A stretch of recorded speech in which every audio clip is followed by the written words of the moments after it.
Hi guys, Spartan 765. Today I'm doing a video on my latest purchase.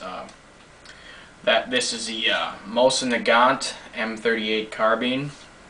I now have all of the mosin nagants produced in the World War II era. I still like to get a M91 and a 1907 carbine along with that, and a 9159. Then my mosin nagants collection will be complete. I'm also going to refinish this rifle. You know, it has a beautiful laminated stock on it. You know, and I'll do a quick overview. This is what it's going to look like before I refinish it.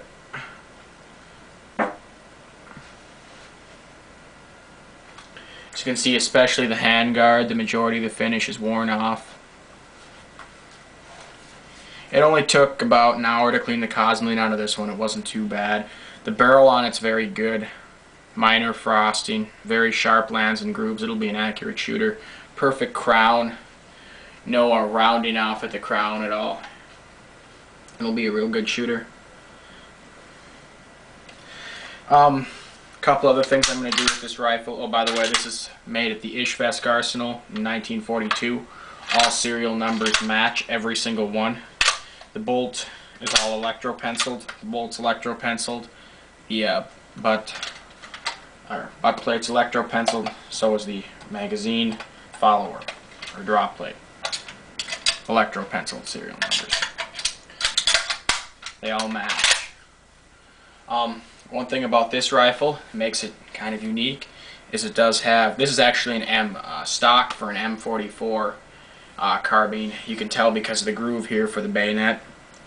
These were re-arsenaled in Ukraine in case World War III or something broke out, and then stored in a bunker somewhere for 70 years until they shipped them to the US. So this one was just given a stock, an M44 stock. They're the exact same stock. The only difference is the bayonet groove here. That's one easy way to tell. Stock fits the rifle good. It's all been re-arsenaled 100%, so it has a very good fit. The barrel's good on it, the sights are good on it, the front sight post isn't bent or anything like that. Parts are good on it. Paid $180 for it. It is an M38.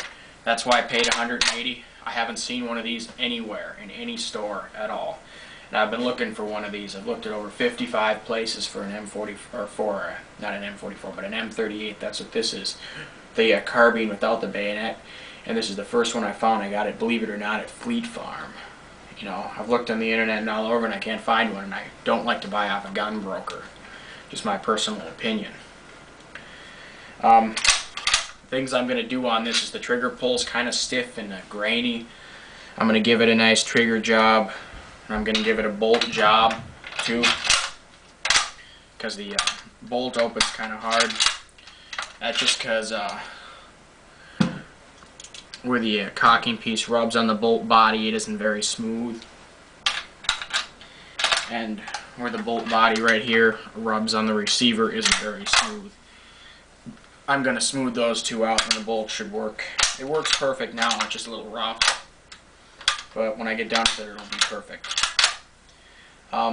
Again, this is the before video, before the refinishing project. I'm not going to do a step-by-step video on this rifle. If you want to do that, you can watch some of my other refinishing videos. I'm just doing a review and a before vid, and the next video you'll see of this gun will be the after vid. One thing I find kind of unique about this rifle in particular is that the sling insertions, I don't know how to pronounce that, don't correct me either, are blued. I've never seen that before on any mosin nagant, or they're blued. They're usually not blued, or they're brass. Or not brass, or there's none there. Depends on if you got a pre-war ones or screwed in. War ones will have nothing in the back and a little tab. And post-war ones will have these pressed ones right here. That's stock is obviously post-war, or is a war production stock that they then retrofitted for the pressed sling insertions or sling plates. If you guys got any comments or questions about this rifle, feel free to send me a message.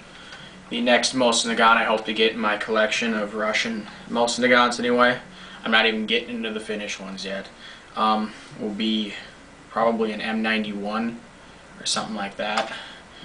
I'd like to get an M91 cross hack and a Dragoon and an original M91, and then go with the 1905 and 1907 carbine, and then a M91 59 if I can find those anywhere.